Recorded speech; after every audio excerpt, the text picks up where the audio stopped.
मानो कितना भी धन कमा ले, कितना भी बड़ा महल बना ले, लेकिन अगर अपने गृहस्थ को खुशहाल नहीं कर पाया, वो मानव मानव नहीं है। और मैं कह दूं 99% आजकल व्यक्ति का वैवाहिक जीवन दुखी है। मानते हो या नहीं? बड़ा घर है, बड़ी गाड़ियां खड़ी हैं, बड़ा नाम है, फैन फॉलोअर्स इतने हैं जिसकी कोई गिनती नहीं है, लेकिन देखे तो पति पत्नी में हाँ। इसलिए भैया सबसे बड़ा अच्छा व्यक्ति वही है। मैं बड़ा धन कमाने वाले को बड़ा नहीं मानता, बड़ा नाम कमाने को बड़ा नहीं मानता। एक व्यक्ति ने कहा हमारे लाखों फॉलोअर है। बात समझना, फॉलोअर कितने हैं? लाखों। लेकिन एक फॉलोअर है उसकी पत्नी, वो उसकी फॉलोअर नहीं है। जिसके लाखों फॉलोअर है, घर की पत्नी स्वयं उसको फॉलो नहीं करती, फिर किस बात के फॉलोअर भाई साहब? इसलिए पहली फॉलोअर हमारी पत्नी है, पहली फॉलोअर हमारी मां है। अगर आपने गृहस्थ जीवन किया है तो अपने गृहस्थ को समय देना भी ये धर्म है। और तुमको बाहर ही बाहर घूमना था तो गृहस्थ काहे किए थे? इसलिए ऐसा नहीं है। जिन लोगों की ये गलत मानसिकता है कि विवाह करने के बाद किसी का करियर नहीं मिलता, करियर छूट जाता है और बढ़िया करियर मिलता है। गृहस्थ के बाद पत्नी का भी भाग्य तो जुड़ता है, गृहिणी का भाग्य भी जुड़ता है।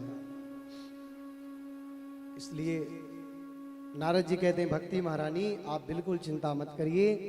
आपके जो पुत्र ज्ञान वैराग्य इसलिए अचेत हैं क्योंकि ज्ञान और वैराग्य यहां पर कोई लेने वाला नहीं है ना।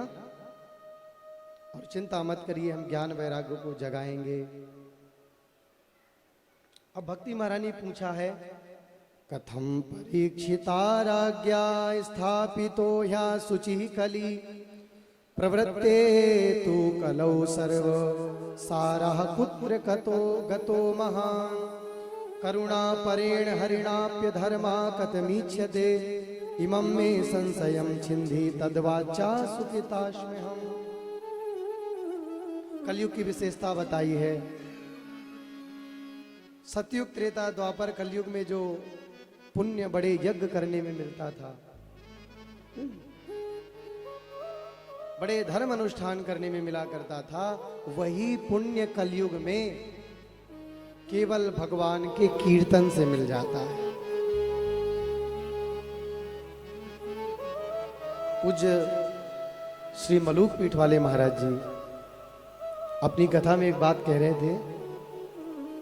वृंदावन में एक ऐसे अनेक महान पुरुष हैं, महात्मा हैं, जो 1.25 लाख नहीं करोड़ों नाम जप करते हैं और उनके जीवन का नहीं, उनके दिन का, एक दिन का ये लक्ष्य है कि इतना नाम जप करने के बाद ही शयन को हमें शयन मानना है। देखो जीवन में अगर आपकी साधना नहीं है ना तो केवल आप खाने कमाने लायक बनोगे। और खा कमा कौन नहीं रहा है? किन न सूकर साव का, अपना पेट तो हमारा सुअर का बच्चा भी भर लेता है। अगर आपके काम से आपकी बरकत नहीं होती है तो आपके अवगुण बहुत प्रबल हो रहे हैं। ये बात आपको याद रखनी चाहिए। एक व्यक्ति जमीनी स्तर से उठ के महान स्तर में आ गया और एक महान व्यक्ति महान वहीं सीमित रह गया। क्यों? कोई काम छोटा बड़ा नहीं होता।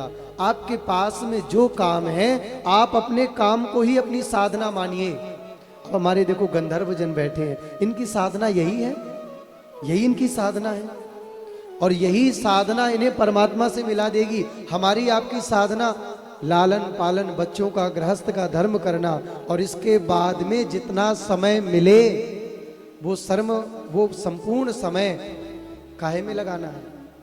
भगवान की कथा में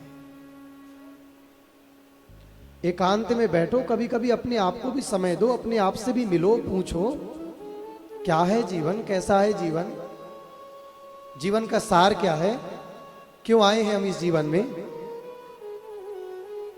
बाकी आपके सारे धर्म पहले भी चल रहे थे, आज भी चल रहे हैं और आगे भी चलते रहेंगे। जीवन कहीं ऐसा ना हो कि 4 दिन की चांदनी बनके और बाद में अंधेला आ जाए। इसलिए अपने जीवन को बार बार संवारते रहिए, बार बार समझाते रहिए। नारद जी कहते हैं भक्ति महारानी आप बिल्कुल चिंता मत करिए। मैं अगर विप्रैर भागवती वार्ता गेहे गेहे जने जने, आजकल भागवत की कथा जन जन में हो रही है, सब जगह चल रही है, लेकिन भागवत कथा बहुत हो रही है, लेकिन उस कथा से कल्याण कितनों का हो रहा है? आपने कभी विचार किया? नहीं किया। ज्ञान तो सब दे रहे हैं, जिसको देखे वही ज्ञान दे रहा है, लेकिन क्या वो ज्ञान हमारे जीवन में उतरा हुआ है? सौनक जी ने वो ज्ञान पूछा है सूत जी से, जो ज्ञान वैष्णवैः क्रियते कथम, पहले हमारे जीवन में उतरा हो वही ज्ञान सुनाना। आजकल व्यक्ति ज्ञानी तो बहुत है, लेकिन उसका ज्ञान खुद के जीवन में नहीं लागू है। यहां से सुन करके जाइए तो पहले उस ज्ञान को अपने जीवन में लागू करिए। नारद जी कहते हैं बिल्कुल चिंता मत करिए,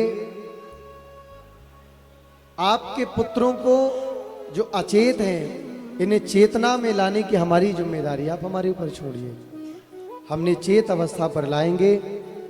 भक्ति महारानी नारद जी की जय जयकार करने लगी हैं।